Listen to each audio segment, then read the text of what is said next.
This is a Republic Notice. The title of this Republic Notice is called The Antichrist and His Lovers in Plain Sight 101. The Antichrist and His Lovers in Plain Sight 101.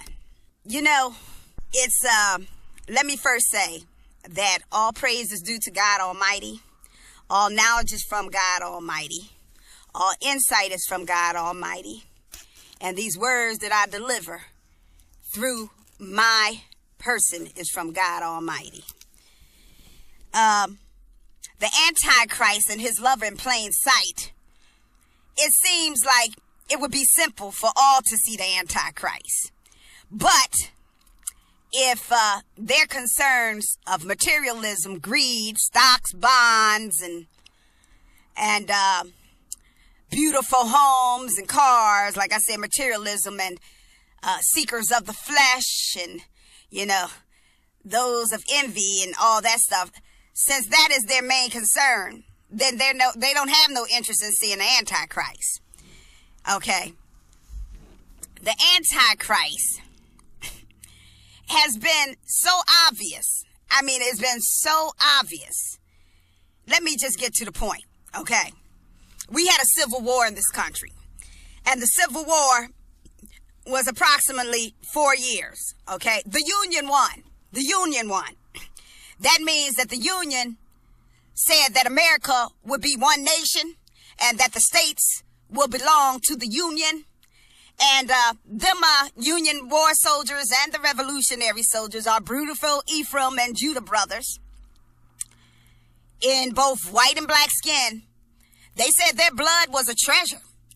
Their blood was a real, real treasure. See, they look past that skin color because they were of Christ's church and body. Okay, they were of Christ's church and body.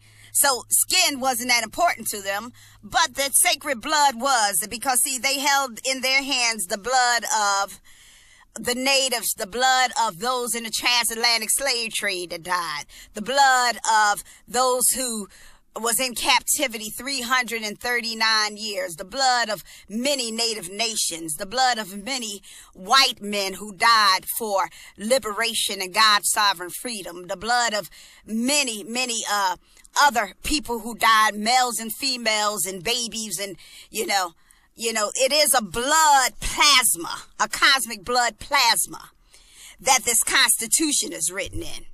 And this cosmic blood plasma was more important to our constitutional writers and Reconstructionists than the color of skin. Therefore, they took, with their genius and intelligence, those who didn't consent to come here. They took those who came in chains and were written as 3/5, and they made them citizens in that Constitution. Now, they made them citizens and legal, okay? They didn't consent to come here because 3/5 could not consent. As Judge Taney said, they were framed in there.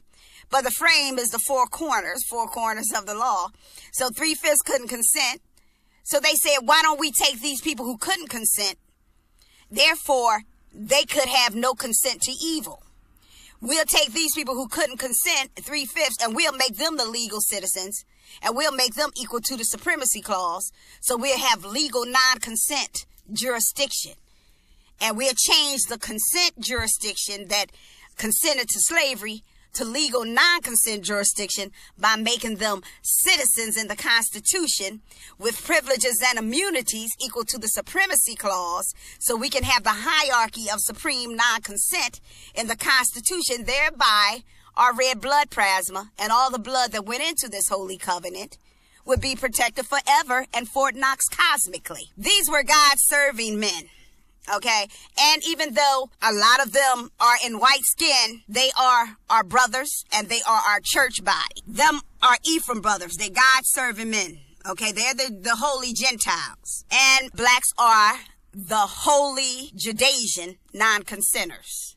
Okay, and there were the holy consenting Gentiles. So these two groups of people sealed this covenant document with 1 through 15th amendments. They sealed it, then they put up what you call the 15th New Jerusalem wall. That's the 15th Amendment. That's the black man vote that he says nothing about. He says nothing about, and he's clueless to it, but you'll see him, and you'll see people like Alex Jones and all that using somebody like Professor Griff or another black reporter or KRS who know nothing about this 15th now. And they sitting up there with Alex Jones in non-identification to their own suffering. So according to them, their suffering only coming about when President Obama get in and they can sit down with in corporate doctrine whites, which means whites outside the Holy Covenant, or what you call unholy Gentiles. So these unholy Gentiles is the Antichrist lover. But let's talk about the Antichrist. Okay, the Antichrist started even before blacks came to the shore. The Antichrist has been around almost since the inception of the earth. It's good against evil. But let's talk about it in reference to America. Okay, the Antichrist started with those who had the ships and used the ships to bring and trade human cargo. And the human cargo landed in America in 1526, and they had a buyer. That buyer was these heathens let out of the mental institutions, the trash dungeons of England, and Esau let out of the insane asylums. Okay, you know, they wanted to do and practice their evil and their insane asylums, and finally they have a product to practice it on and to exchange all their bent up evil on. Okay, so, you know, these ship merchants started importing in human cargo, and in 1526, black Americans landed in the second Egypt, as in Deuteronomy 28:68. And in Deuteronomy 28:68, the second Egypt, they went into captivity with chains on their necks and everything. And we had the Antichrist ready to receive them. The Antichrist received them for centuries and centuries and went on to torture them, hold them in rendition, hold them in enslavement, made them do astronomical labor for 339 years. 339 years until the Civil War. And then until the Emancipation Proclamation, then the Civil War, or, you know, around the same time. The Emancipation Proclamation was actually in 1963. The Civil War started in 1961. And the Emancipation Proclamation helped to free some of the Judasian men and women so that they could then serve in the Civil War as soldiers and nurses and things like that. And so by 1865, it had been done. The war had been won by the Union, and all the states were sealed as Union property. And then it needed to be constitutionalized as quick as it could. But before it could be constitutionalized, one of the Catholic Antichrist minions shot President Lincoln and assassinated him. The Antichrist, who fought against the Christ government rule, God's sovereignty. He shot President Lincoln because President Lincoln had started taking the side of God's sovereignty. But then in the month of Kislev, in 1865, the temple still erected. And in 1865, non-consent jurisdiction, God's sovereignty of involuntary servitude was abolished. So non-consent was in the Constitution. Even though Esau consented, and he used his senatorial suffrage, and he voted for the 13th Amendment, and then the other part, consent to serve the holy government of God.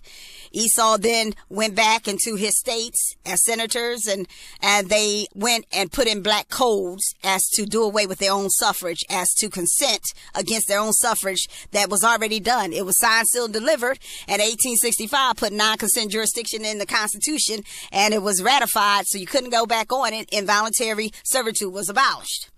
And so black codes came about, so he went back on agreement and as the Antichrist against the Christ government, and he was fighting with black codes, but it was too late. It was already ratified, and since we had non-consent jurisdiction ratified, we went on to 1866 with constitutional enforcement as a nation of Judah.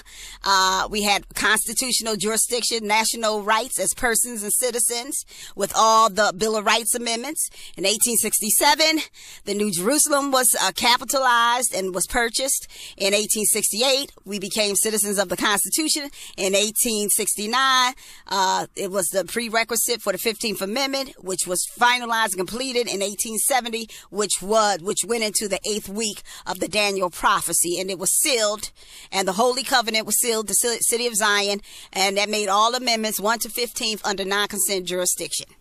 In 1871, King Yeshua rode in on a mule and celebrated the building of the New Jerusalem. Even though the wall was up, we had to have it built up from the inside. Okay, so, and we had still some other things to do to bring about the full completion of the prophecy of Daniel. But the abomination of desolation started with anyone who came after 1871 and didn't want to respect blacks in the Constitution or non-consent jurisdiction 1 through 15. They were the Antichrist, and the mule was there to catch them and make them as dung contractors. They became dung contractors of abomination and desolation. Though they could trample and steal like dogs, they was just dung contractors. Then as time went on, as they're dung contracting through mob rule and trampling like a pack of dogs, in 1877, Rutherford B. Hayes ran, and he came close in vote. He was a Republican. He came close with this Democrat, and the bargain was made to throw away national security of black constitutional rights and reinforcement of the constitutional republic. And so the National Army left the southern states, and it began a mob Antichrist rule from that point on, an abomination of desolation, in which they would put on Klan robes and the image of idols of Klan and horses and torches and fire and a burning of crosses, using the ideal of the church while they fighting the church, was the Antichrist. And that's the abomination of desolation, setting up and building up, and the abomination of desolation until it reaches its fullness. It started, and Rutherford B. Hayes was the last constitutional president, and after him, you know, the national security to enforce the constitutional republic had taken a back seat and just let it become a mob rule, and the mob rule grew bigger, and they invited the Catholics, invited bankers in, the Catholics, you know, all Europeans from all nations. They joined Esau and the black robe until it got to 1913. Then Woodrow Wilson said, well, we might as well, we got enough power now, well, I'm going to step in the holies of holies and call myself a president, and I'm going to say it's a birth of a new nation of the Klan, and I'm going to say that the white robes are the government. We're the white supremacy. We're the God to put fear in you, the white robes, the torches, the horses, and I'm also the president, Woodrow Wilson now. So I'm going to step in your holies of holy, which means he came in the Holy Covenant. He mobbed himself in the Holy Covenant as an abominator of desolation, and saying that we're going to make a new government and throw this away, even though they used all the previous amendments before they went all into their 17th, 18th, 19th, and 20th amendments. They wanted to start a birth of a new nation, but they didn't want to start at one. They wanted to steal from the constitutional republic, and they wanted to put a Klan image on it, which was their idol of the white robe, the horse, and the torch, and burning crosses. That was their idols, and he was the Antichrist in full vision and manifestation, stepping openly and boldly into the holy of holies of a nation, of one nation, and said he wanted to birth a new nation. And with him came World War I. He opened up the door to the military-industrial complex. Now, that was 1913.